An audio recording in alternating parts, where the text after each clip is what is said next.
Réveille-toi, l'émission qui reconnecte à l'essentiel, présentée par Valérie Karchi, coach artiste de l'âme et conférencière, fondatrice de Wake Up and Smile.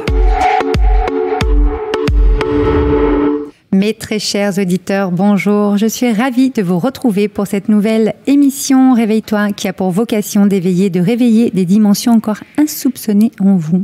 Alors aujourd'hui, j'ai l'immense plaisir d'accueillir dans nos studios une jeune femme dynamique, intensément vivante, qui a décidé de transmettre le message suivant chaque jour à travers ses écrits et accompagnements. Tu as le droit d'être qui tu es, au-delà des limites, et c'est aussi ainsi que tu atteindras ta version du succès.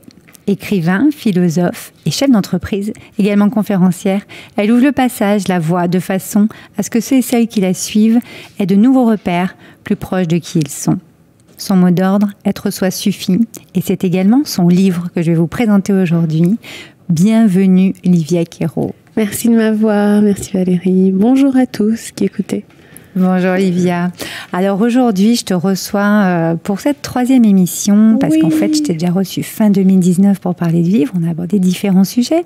Je t'ai reçu il y a à peu près un mois, en début d'année, pour parler de se concentrer sur son essentiel. C'est très très en lien avec l'émission Réveille-toi ici sur Radio Médecine Douce.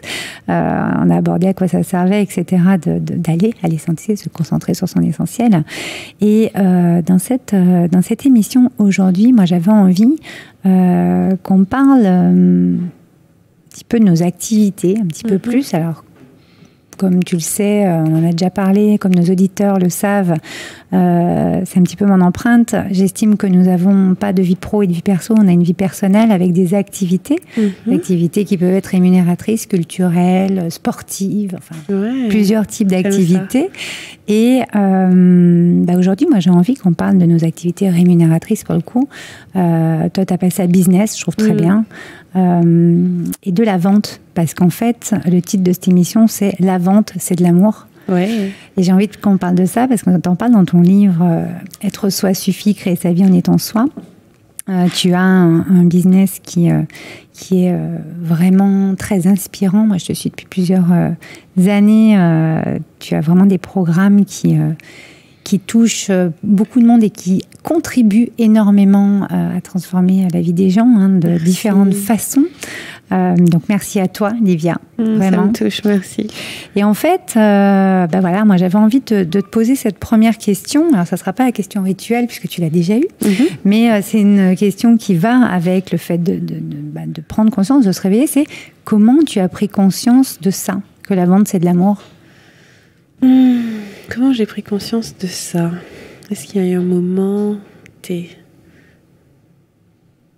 Je pense que c'était... Alors, je ne me rappelle pas d'un moment précis, mais je pense que c'était probablement en réaction avec beaucoup de choses que je voyais dans le marketing classique qui me correspondaient, mais alors tellement pas. Et j'ai une règle qui est que je ne fais pas aux autres ce que je ne veux pas qu'on fasse à moi-même, tu vois. Oui. Et en marketing, il y a beaucoup de choses que je ne voudrais pas qu'on me fasse à moi. En partant des pop-ups sur les sites internet aux emails de vente à outrance, enfin voilà, j'ai pas de pop-up sur mon site normalement. C'est vrai, t'en as pas. Ouais. Je crois pas. Et en fait, c'est vrai que quand j'ai commencé, il y a beaucoup de règles que je voyais, de comment il fallait faire, etc. Et un jour, j'ai décidé de mettre ces règles de côté. Et quand j'ai commencé à travailler sur mon propre rapport à l'argent, tu vois, j'ai fait un gros travail dessus. C'est un travail que je ferai probablement toute ma vie parce que c'est un sujet de ma vie. J'ai vu qu'en fait, je sais pas comment expliquer, mais c'est que je peux pas demander de l'argent à des gens si on n'a pas d'amour entre nous, tu vois. Il y a un côté, pourquoi ils me le donneraient? Ouais. Tu vois, c'est donc je peux pas te dire un moment précis, mais c'était en travaillant sur moi, je me suis dit, tu vois, voilà, il y a un moment où je me suis dit, mais attends, parce que c'est quoi le cercle en fait? C'est qu'est-ce qui se passe? Moi, Livia, je crée quelque chose qui est plutôt chouette. Je crée un programme ou je crée un bouquin. Toi, tu en as besoin, potentiellement. Pour l'avoir, tu me donnes de l'argent. Donc, je te donne de l'amour parce que je te donne ce que j'ai créé avec beaucoup d'amour. Tu me donnes de l'amour parce que ton argent représente du temps et de l'énergie que tu as passé à souvent travailler et faire des choses. avec cet argent qui a circulé entre nous, qu'est-ce qui se passe? Moi, Livia, je peux payer mon équipe, je peux payer ma vie, je peux continuer d'inspirer des gens, je peux payer mon iPhone, très concrètement. Je peux qui t'inspire tous les jours sur Instagram. C'est clair, parce que il y a eu un moment où mon iPhone était en panne, et je peux vous dire que beaucoup de gens ont souffert. Et heureusement, j'ai pu et c'était très drôle cette période, parce que j'ai pu le remplacer vite fait, parce que je vendais un programme qui était pile au prix de l'iPhone. Donc, avec une vente, j'ai acheté mon iPhone cash. Donc, c'est très concret. Ah, mais synchronicité, il n'y a pas de hasard. Et ça va au-delà, parce que moi, je reçois de l'argent, donc je le dépense dans des choses qui sont juste pour moi. Mais tu vois, je suis quelqu'un qui n'est pas quelqu'un qu'on voit partout. Je suis une femme noire dans la trentaine, tu vois. C'est pas moi que tu vois dans la télé. Et donc, si quelqu'un comme moi a une puissance financière, je peux faire une différence dans le monde. Voilà. Pour les femmes, dans un premier temps, c'est mon premier public, et aussi pour les personnes de couleur, tu vois, et aussi pour les personnes qui ne sont pas hétérosexuelles. Enfin, tu vois, pour des personnes qui n'ont pas la représentation qu'elles mériteraient. Et donc, tu vois, cet argent qui circule, c'est pas n'importe quoi. Il a quand même un impact. C'est-à-dire que si tu me le donnes, tu fais confiance à comment je vais le dépenser et ce que je vais en faire. Et toi qui m'as donné de l'argent avec le programme que je t'ai offert, qu'est-ce que tu vas faire? Tu vas sûrement transformer ta vie. Tu vas aller apporter de l'amour dans la vie des gens. Tu vas aller faire des choses qui te font du bien. Tu vas apporter de l'amour déjà en toi, tu vois. Et pour moi, il y a un cercle hyper vertueux. Donc si on part pas sur l'amour, on part sur quoi?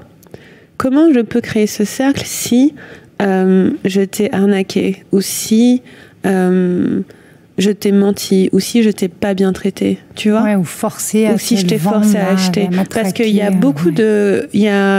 c'était hier... avant-hier, je faisais un live et quelqu'un m'a demandé comment je convainc quelqu'un d'acheter à mon prix. Je fais, mais jamais tu convaincs quelqu'un d'acheter à ton prix. Ça, c'est clair. C'est n'importe quoi, ça. C'est pas du consentement, ça. Tu vois? Comment tu vas convaincre quelqu'un de se marier avec toi? Ouais, c'est clair.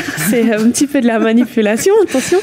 Mais c'est ce qu'on fait. Ils vont appeler ça persuasion en marketing. Et par moment, la persuasion peut être dans l'amour, tu vois. J'ai des amis qui sont copywriters et qui font ça très bien. Bien sûr. Tu vois, il n'y a pas de souci. C'est-à-dire qu'ils vont te faire voir ce qui est important. En fait, le travail que je fais, par exemple, dans une page de vente, tout mon travail, c'est que tu arrives à reconnaître que c'est pour toi. Et que si c'est pour toi, tu achètes. Et que si c'est pas pour toi, tu n'achètes pas. Donc là, oui, tu vas avoir un petit peu de persuasion. Par contre, je ne convainc pas les gens d'acheter chez moi, ça va pas ou quoi? Parce que le moment où tu as convaincu la personne d'acheter chez toi et qu'après, elle n'est pas contente, voilà. C'est ta faute. Et je l'ai fait par le passé. Je dis pas que je suis pas toute blanche. J'ai fait plein d'erreurs de marketing, tu vois. Il y a des moments où j'ai surpromis. Il y a des moments où... mon marketing était tellement bon que des gens achetaient alors que c'était pas pour eux, tu vois. Donc je parle pas d'une base de je suis experte ou j'ai toutes les réponses, c'est pas du tout ça. C'est au contraire, j'ai fait plein de bêtises et je me suis pris les conséquences, tu vois. Et aujourd'hui, je vois que c'est hyper important d'avoir cette intégrité, d'être dans l'amour. Alors, est-ce que je suis dans l'amour quand je le fais? Parce que si je suis pas dans l'amour, il y a un retour de bâton, tu vois. Et c'est très facile pour moi de dire aux gens d'acheter avec ça. Parce que là, je lance un programme, on a fini le lancement hier. Et quand je leur dis, je leur explique, quand vous me donnez de l'argent pour ce programme, 1 000 euros, 1 500 euros, voici ce qui se passe avec. Et il y a tout mon amour dedans. Donc, vous l'achetez pour vous l'achetez pour moi aussi. Et il y a des gens qui achètent chez moi pour me soutenir. Ils n'achètent pas à 10 euros, des fois ils achètent. Il y a quelqu'un qui m'a acheté un programme à 1 500 euros, c'est parce que je t'aime, Olivia, et que je veux te soutenir. Ok. J'espère qu'il va t'aider. Tu vois, et ça, c'est oui, on le fait en tant que don dans des associations. C'est la même chose. Et donc, tu vois, pour moi, si on essaie, et c'est un chemin, je dis pas que je suis experte dans ça, comme je disais tout à l'heure, c'est un chemin d'apprentissage. Comme on apprend dans les relations amoureuses, on apprend dans les relations avec nos clients. Mais j'essaie de le mettre en avant. Et là, très récemment, j'ai même fait sur mon site une lettre d'amour à ma cliente idéale. Et j'ai réalisé avec une copine en lui parlant que ce que je demanderais à ma cliente et ce qu'elle attendrait de moi, c'est la même chose que je demanderais à mon partenaire et qu'il attendrait de moi. Tu vois, c'est qu'on s'aime, c'est que je veuille ton bien, c'est que tu veuilles le mien, c'est que je te prenne comme tu es, c'est que j'ai pas d'attente envers toi.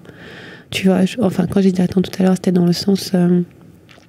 là, quand je dis pas d'attente envers moi, c'est que je n'attends pas que tu sois quelqu'un que tu n'es pas. Je te prends comme tu es. Et donc, j'attends que mes clients n'aient pas d'attente envers moi, qu'ils me prennent comme je suis, là où je suis, avec ce que je suis, avec mes boulettes, et qu'ils aient de la compassion. Parce que ça, c'est un truc qui manque aussi parfois, c'est que comme tu as acheté un produit, tu te dis, comme j'ai mis mon argent, alors j'ai entendu ça j'entends plus du tout dans mon business aujourd'hui. Ça n'existe plus dans mon business. Mais par le passé, j'avais, c'est moi la cliente, j'ai mis mon argent, alors j'attends Et je dis non. C'est pas comme ça chez moi. Tu vois, il y avait une femme, désolée, je pars en tangente, mais j'avais une femme dans un groupe qui avait été très désagréable avec une autre membre du groupe. Et je lui ai dit, tu t'en vas. Elle m'a dit, mais j'ai payé. Je m'en fiche, je te rembourse, mais tu peux pas rester. Parce que tu as trahi la confiance, en fait. Et c'est tout. Et c'est pas parce que tu es mon client que je vais pas te dire, comme dans une relation, c'est pas parce que je suis mariée avec toi que je vais pas te dire la vérité. Et donc, pour moi, il y a vraiment ce lien qui est très intime, quelque part. Et je pense que peu importe le business que j'avais, j'aurais le même. C'est-à-dire là, je vends des services, mais même si je vendais des tasses, est-ce que j'apporte de l'amour dans la vie des gens? Est-ce que je fais du bien aux gens? Qu'est-ce que je fais avec leur argent? Tu dis dans le livre que donc acheter est un acte d'amour de son prochain, est un acte d'amour envers soi-même, effectivement, mais tu dis aussi que l'argent est un vecteur de valeur. Moi, je suis complètement d'accord avec ça. J'aimerais le mettre en exergue justement dans l'émission parce que tu dis une phrase, je vais peut-être la lire, finalement, ça peut être sympa. Ne pas proposer ce produit serait priver ton client de la possibilité d'améliorer sa vie. Parce qu'en fait, tu poses la question. Parce qu'en fait, effectivement, comme tu le dis si bien, le fait de contribuer donc avec le projet, avec les services, avec les programmes que tu peux proposer, de livres, etc., tu as ta part de contribution au monde à ce moment-là. La personne qui va se transformer ou qui va venir prendre un enseignement ou une inspiration, tout simplement, on n'est pas obligé de prendre des leçons à chaque fois, c'est vraiment un enseignement ou une inspiration en principe, va de toute façon contribuer au monde à sa façon après de l'autre côté. C'est comme quand vous écoutez cette émission, automatiquement vous allez peut-être en discuter avec quelqu'un juste dans 2 heures ou dans le week-end ou prochainement et ça sera votre contribution. Des fois c'est une phrase, c'est un mot et puis ça fait boule de neige et notre monde peut comme ça un petit peu se modifier au niveau de la vibration de l'amour pour le coup puisqu'on est vraiment là-dessus. Et l'effet il est fou. Vous réalisez pas, moi je fais un live ou un programme, après la personne qui va le voir va aller en parler à son conjoint, qui va en parler à son patron. Enfin voilà, et on peut pas savoir. Et je pense que c'est une bonne phrase que tu as retenue parce que je fais souvent la distinction entre la modestie et l'humilité. Ah, très bien. Ouais, à être trop modeste, franchement on fout la merde en fait. Je suis désolée, je dis des gros mots, pardon, mais c'est sorti tout seul. Mais à vouloir être trop modeste, à dire non mais moi, voilà, je reste dans mon coin, et puis je vais pas mettre des prix trop hauts pour pas, parce que je suis inclusive et je vais aider tout le monde, nanana. Et puis c'est ridicule, c'est vraiment pas servir le monde, c'est pas vous servir vous-même, c'est très agaçant en fait, pour moi, parce que quand je vois des personnes qui ont des talents, qui peuvent créer des choses, et qui sous couvert de modestie le font pas, pour ne pas paraître arrogant, pas être rejeté, c'est vraiment nul au final. Je suis désolée si c'est votre cas. En fait, je suis pas vraiment désolée, j'espère que vous écoutez bien. Ça va vous faire bouger. J'espère que vous écoutez bien mieux. Toujours en toute bienveillance, bien entendu. Mais on peut comprendre, je comprends qu'il y ait des blocages et tout, et qu'on se dise qu'on n'est pas assez bien, mais faut se poser 2 minutes et dire ok, je me sens peut-être pas assez bien, mais est-ce que j'ai quelque chose à contribuer? Et je crois que c'est dans le livre, je sais plus, imaginez quelqu'un toque à votre porte et a besoin d'être soigné, et vous voyez que c'est une plaie ou je sais pas quoi, et vous êtes là, non mais je claque la porte parce que je sais pas faire ça, je suis pas infirmière, je sais pas quoi faire, donc je claque la porte, je vous laisse pas rentrer. La personne meurt sur votre palier. Vous allez dire, ah, mais moi je savais pas. Ça c'est une espèce de modestie mal placée. En toute humilité, faites la personne rentrer, voyez ce que vous pouvez faire avec vos talents. De votre mieux, oui. De votre mieux. Et pour moi, c'est là où je suis. L'humilité, je l'ai beaucoup travaillé, c'est que je suis pas toute puissante, j'ai beaucoup de défauts, j'ai beaucoup de limites. Mais par contre, il y a des choses que je peux faire qui m'ont, Dieu merci, été données, des talents que j'ai, tu vois, des inspirations que j'ai qui aident les gens. Qui je suis pour ne pas le faire? De quel droit je vais m'empêcher d'aider les gens que je peux aider? Et pour moi, c'est vraiment là où il faut commencer à réfléchir et se poser et se dire, ok, est-ce que là, je suis modeste en fausse modestie, ou est-ce que je suis dans mon humilité?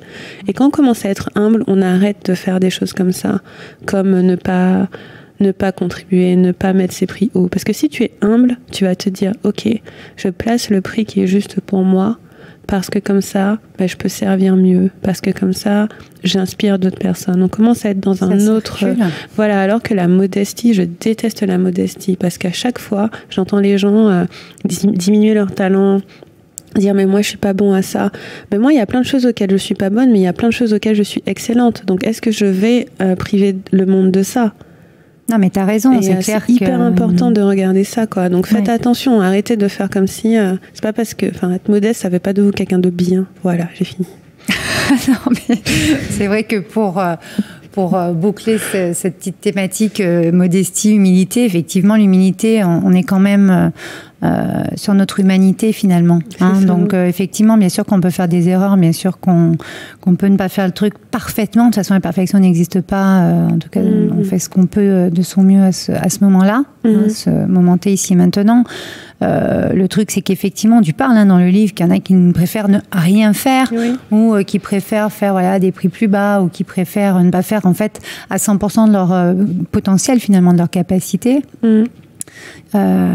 Pour différentes peurs, bien entendu. C'est de l'ego, au final, qu'on va pas... Oui, ou alors il y a peur des blessures ou des croyances limitantes, effectivement, à péter, mais dans les accompagnements, je pense que c'est ce qu'on peut faire. Mais effectivement, ce qui est intéressant dans le mot humilité, c'est qu'on est humain et qu'à un moment donné, on est dans notre authenticité quand on fait ça. Et on n'attend pas de vous d'être parfait. Non. Et je pense qu'il y a vraiment cette idée que chacun que je peux le faire que si je le fais parfaitement. C'est pas vrai. On commence tous quelque part. À chaque fois que moi j'ai beaucoup de gens qui hésitent à écrire ou qui hésitent à se lancer, qui m'écrivent, je fais mais imaginez 2 minutes que j'avais pas commencé. Imaginez, parce que j'ai écrit quand même, je sais pas, 800 articles sur mon site. C'est énorme. Imaginez que, je sais pas, Martin Luther King, c'est-à-dire, c'est quoi la flemme? T'en parles dans le livre, effectivement. Imaginez ça, toutes les personnes qui ont contribué à votre vie, si elles s'étaient dit non mais je suis pas assez bien. Mais évidemment que plein de fois je me sens pas assez bien. Évidemment, enfin, je veux dire, évidemment, et je me réveille le matin. Ça demande énormément de courage. Évidemment. Bien sûr. Mais est-ce qu'on attend de moi d'être parfaite? Non. Tu vois, on n'attend pas de vous d'être parfait, on attend de vous de faire de votre mieux. Et parfois, le mieux que vous allez faire, ça peut paraître pas beaucoup, ça peut pas être pas excellent, mais au moins, c'est déjà ça. Et on s'améliore à partir de ça. Un pas à la fois. Un pas à la fois. On s'améliore. Et après, vous vous retrouvez dans 1 an, 2 ans, 3 ans, et des gens vont vous interviewer pour vous demander comment vous avez fait. C'est parce qu'un jour, vous êtes réveillé, vous vous dites, bon, c'est pas super, mais ça a le mérite d'exister. Et ça, c'est vraiment très important de vous regarder en face et de vous dire, est-ce que là, je suis en train de vraiment contribuer à l'humanité de mon mieux, ou est-ce que je suis en train de me cacher derrière mon ego de non, mais je peux pas faire comme si j'étais pas trop bien. Non, mais c'est vrai ce que tu dis, effectivement. Et même, j'irais encore plus loin, je mettrais le curseur un tout petit peu plus loin, de pouvoir aussi l'accepter vis-à-vis des autres, finalement. Parce que pour soi, arriver à avoir ce courage-là, parce qu'effectivement, pour avoir une certaine humilité, j'estime qu'il faut quand même du courage, parce que c'est du dépassement de soi, d'être humble. Effectivement, l'inverse, ce que tu disais tout à l'heure, la modestie, c'est quand même plutôt se cacher derrière, où on est dans l'ego. Donc, voilà, on est d'accord là-dessus. Mais c'est vrai que si aussi vous commencez par vous, bien entendu, mais si vous le faites pour les autres aussi, c'est-à-dire être humble quand quelqu'un va oser faire quelque chose à un moment donné, va oser écrire, va oser le montrer, parce que ça c'est pareil, dans les personnes qui écrivent, c'est un moment fatidique, le fait où on fait lire ce qu'on a écrit, c'est très difficile. On prend juste cet exemple, vous pouvez le reporter sur différentes choses, bien entendu. Mais c'est vrai que notre monde changera beaucoup quand on arrivera déjà à accepter aussi que les autres puissent le faire, finalement. Parce que qu'on le fasse nous, c'est une chose. Des fois, on va le faire nous, mais est-ce qu'on est vraiment en 360? Est-ce qu'on le fait aussi pour l'autre? C'est ça. Des fois, non. C'est l'humilité, ce qu'on disait tout à l'heure. Personne ne sait forcément ce qu'il fait. Donc, avoir l'humilité de savoir que toi non plus, tu ne sais pas. C'est ça. Et que si quelqu'un ose devant vous et ose se dépasser, moi, il y a un truc que j'adore dans l'humilité aussi, c'est l'admiration mutuelle, en fait. C'est se dire... Wow, je suis avoir la possibilité de dire à quelqu'un, je suis vraiment impressionnée par ce que tu fais, c'est génial. Et je trouve que pour être capable de dire ça à quelqu'un, il faut être capable de le dire à soi-même. Tu vois, moi je trouve que sur plein de points je suis géniale, et c'est cette sécurité-là qui fait que quand je vois quelqu'un faire un truc bien, je peux lui dire waouh, je suis impressionnée, ou franchement continue, ou franchement avance, tu vois. Mais quand on n'est pas en train de faire soi-même, et quand on n'est pas en train de se dire ça à soi-même, c'est beaucoup plus difficile de le dire aux autres. On n'est pas dans cette dimension, hein, c'est ça. Finalement. Donc vous pouvez en étant humble, c'est-à-dire en disant moi j'ai fait ma part, j'ai fait ce que je pouvais avec les talents que j'avais, on reconnaît les talents des autres aussi. Ça c'est vraiment bien. Oui. Merci Livia, c'est très beau. Oh, je t'en prie. Alors, on va continuer parce qu'en fait, tu as plein d'exercices. Tu appelles ça à toi de jouer dans le livre. Je vous inviterai à aller les voir. Je mettrai le lien dans le descriptif. Tu as un exercice où tu demandes qu'est-ce qu'on veut dire au monde. J'ai adoré cet exercice. C'est vraiment le message qu'on veut transmettre. Je trouve qu'il insuffle beaucoup de choses. Parce qu'en fait, à ce moment-là, tu donnes une recette pour gagner de l'argent en étant soi-même, etc. Mais quand on parle de message qu'on délivre au monde, parce que pour moi, chacun a son message à délivrer au monde de façon unique. C'est pas parce qu'on écrit un livre qu'on va l'écrire de la même façon, qu'on va dire la même chose, qu'on a la même vibration, etc. Et donc, automatiquement, tu as la force de la responsabilité qui arrive. Oui. Et en fait, ça, je veux vraiment qu'on l'aborde aujourd'hui parce que c'est une responsabilité, c'est un engagement envers soi-même, que d'avoir le courage de délivrer son message, d'avoir le courage de vraiment savoir quel message, au fond de soi, de sa raison d'être dont tu parlais. Alors, je ne sais pas si c'était dans cette émission ou pas, mais en tout cas, il y en a qui appellent ça mission de vie, il y en a qui appellent ça... Enfin, il y a énormément de noms aujourd'hui là-dessus. En tout cas, moi, dans ma façon de voir, dans ma vision du monde, on a un message unique à transmettre de différentes façons, bien entendu. Oui. C'est toujours, il est rallié par différents projets, différentes créations, j'appelle ça. Et donc, automatiquement, la responsabilité d'avoir ce choix conscient. Voilà, j'aimerais qu'on en discute un petit peu. Oui. Parce que c'est quand même super important. J'avais noté un petit passage du livre, si tu veux, je peux le dire. Oui. Avec plaisir. Attends, je l'attrape. Tac, tac, tac. Cette idée se trouve au cœur de ce livre, donc la force de la responsabilité. Rappelle-toi, nous avons chacun un message à partager et un ensemble de talents qui nous permet de le porter. C'est notre responsabilité de le faire. Si on s'abstient, personne n'agira à notre place. Et tu parles donc à ce moment-là que tu avais rencontré une femme à une conférence, qu'à ce moment-là tu étais encore dans ton job à Londres, et qu'en fait toi tu lui disais qu'en fait ce que tu voulais toi c'était juste écrire en fait finalement, donc tu ne le faisais pas. C'était il y a combien de temps? 6 ou 7 ans? C'était il y a longtemps. Cette conférence c'était il y a au moins 7 ou 8 ans. Je me rappelle très bien. Et en fait, je peux dire un peu ce qu'elle t'a dit, parce que tu partages l'anecdote dans le livre. Il y a plein d'anecdotes comme ça, c'est trop génial. Toi, tu lui dis ça et en fait, elle te répond, un conférencière, oui, mais enfin, qu'est-ce que tu attends, en fait, pour donc écrire finalement, parce que c'est ce que tu veux. Et en fait, elle te disait que ce que tu fais est irresponsable, parce qu'en fait... Toi, tu disais, mais elle te donne une petite anecdote. À cause de toi, un enfant peut mourir de soif en Afrique. C'est clair. Et alors ça, j'ai adoré, parce qu'en fait, à ce moment précis, tu dis dans le livre, je ne voyais pas le rapport entre moi et ce malheureux. C'est clair. Donc effectivement, moi non plus, là, quand j'en étais là dans le livre, je n'ai pas compris. Et puis au fur et à mesure, tu as compris. Et je vais donner quand même la petite anecdote, parce que c'est quand même, vous voyez... Chaque détail compte, en fait. C'est ce qu'on est vraiment en train de dire dans cette émission, et que c'est que de l'amour. Tu mets, aujourd'hui, peut-être qu'en écrivant, je donne la force à quelqu'un de se lancer dans un projet humanitaire, ou peut-être que par petite propagation, si je donne un message positif, quelqu'un le transmet, et ainsi de suite. C'est l'effet papillon. C'est ça. Et quand elle m'a dit ça, j'étais là, mais n'importe quoi. Et j'étais choquée. J'ai vraiment... parce que... Je dirais, aujourd'hui, si j'aurais créé le livre, j'aurais pas dit en Afrique, j'aurais mis un pays, parce que je pense à tous mes amis africains qui en ont un peu assez de... Bah oui, voilà. Tu m'étonnes. Donc j'aurais choisi un pays. Je le précise juste. Mais tu vois, quand elle m'a dit ça, j'ai pris une claque. J'avais jamais pensé à ça comme ça. Je me voyais comme pauvre victime qui pouvait pas faire ce qu'elle avait envie de faire. Tu vois le pas de côté, là? Le changement de perspective que les gens peuvent te faire. Elle m'a fait une claque. Elle m'a dit, c'est irresponsable. Et je le dis maintenant aux gens, c'est irresponsable. Je suis d'accord. C'est vrai, c'est un manque de responsabilité totale que de dire j'ai envie de faire quelque chose et de pas le faire. Qui t'empêche? C'est pas moi qui t'empêche. Tu vois, c'est qui concrètement t'empêche là dans les faits de faire ce que tu as envie de faire.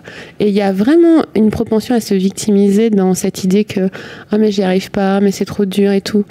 Mais j'en ai rien à faire. C'est pas mon problème. C'est-à-dire que je déteste les excuses.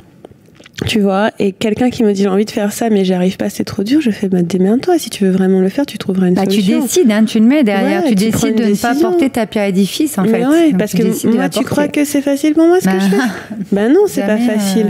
C'est fluide mais c'est pas forcément simple. Voilà, c'est pas forcément facile, ça demande de se dépasser. Donc si tu croyais que ça allait te venir tout cuit dans la bouche, non. Il y a personne qui va écrire le bouquin à ta place, il y a personne qui va lancer le business à ta place, il y a personne qui va demander ta femme ou ton mari en mariage à ta place, il y a personne qui va le faire à ta place. Une personne va se déplacer à ta place pour venir faire l'émission. C'est ça, personne va donc ce point de la responsabilité, il est tellement important parce que je vois tellement de personnes se complaire dans l'irresponsabilité, dans la victimisation et se dire mais je peux pas parce que non mais moi c'est pas possible parce que et donc qu'est-ce que tu vas faire? Tu vas juste pas le faire, tu vas juste abandonner et tu vas venir me reparler dans ma tête dans une semaine pour dire mais j'y arrive pas. Non.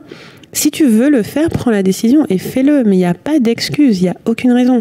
Et plus j'avance, moins il y a d'excuses. Parce que je vois des femmes qui ont 5 enfants qui lancent ce qu'elles ont envie de faire. Je vois des personnes qui ont genre une demi-heure de libre dans leur journée qui écrivent des bouquins. Je vois des papas célibataires qui ont je ne sais combien de boulots et de trucs et de projets. Je vois tellement de choses. Et donc les excuses, franchement, ça passe pas. Et la seule personne à qui vous faites du mal, c'est vous-même quand vous faites ça. Quand vous dites je peux pas, j'arrive pas, c'est trop dur, la vie ne me permet pas c'est trop difficile. Il y en a qui se complaisent là-dedans, j'ai l'impression, parce que notre monde change beaucoup. On a quand même des possibilités maintenant. Ouais, et j'ai envie de dire, si tu veux pas, laisse tomber, c'est pas grave. Mais la seule personne qui en souffre, c'est toi. Et c'est très dommage parce que tu aurais pu aider d'autres gens. Mais après, si c'est trop dur, qu'est-ce que tu veux que je te dise? Tu vois, je vais pas t'aider.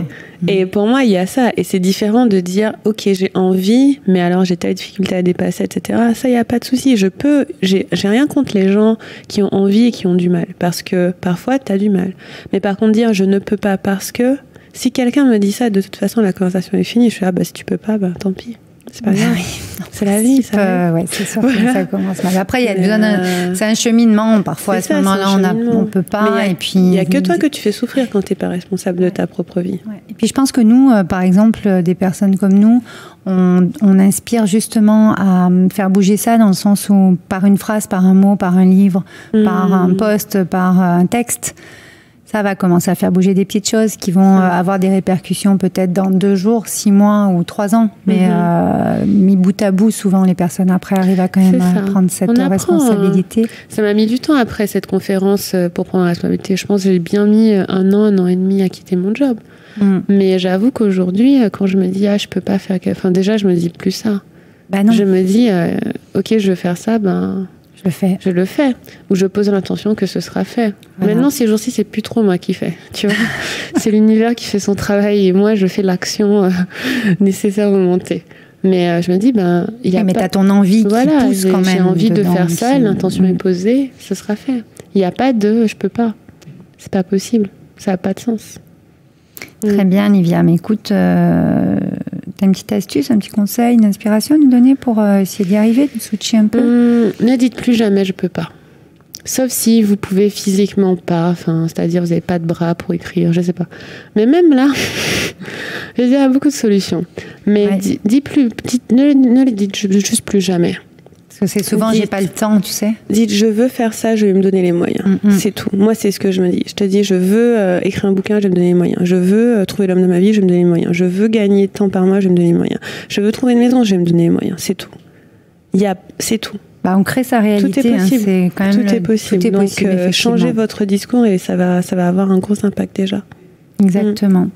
Écoute, Livia, je pense qu'on a quand même fait un bon tour. Ouais. Au niveau de ton actu, donc on peut te suivre sur Instagram. Sur Instagram, vous pouvez me suivre sur mon site. Et il est très probable qu'au moment où cette émission passe, j'ai publié un autre bouquin. Donc peut-être pas le tome 2 du roman, mais j'ai un autre livre qui est une série d'essais sur l'amour, justement. Et je pense qu'il est très bien. Écoute, on mettra le lien, comme ça on retrouvera tout ça juste en bas de la description. Et puis n'hésitez pas à vous abonner à sa newsletter. Il y a un courrier à 7h tous les matins. 7h tous les matins avec le café. Avec le café qui arrive, qui est très très inspirant et qui peut en inspirer plein d'autres autour de vous une fois que vous l'aurez lu. Mais écoute, pour le mot de la fin, j'ai envie de te dire que être soi suffit pour contribuer avec ses créations, ses projets. N'est-ce pas ça, tout l'art d'être en vie? Alors pourquoi attendre? C'est ça, pourquoi attendre? Allez, on vous dit à très bientôt. À bientôt, merci. À la semaine prochaine. Au revoir. Au revoir. Réveille-toi, l'émission qui reconnecte à l'essentiel, présentée par Valérie Karchi, coach artiste de l'âme et conférencière, fondatrice de Wake Up and Smile.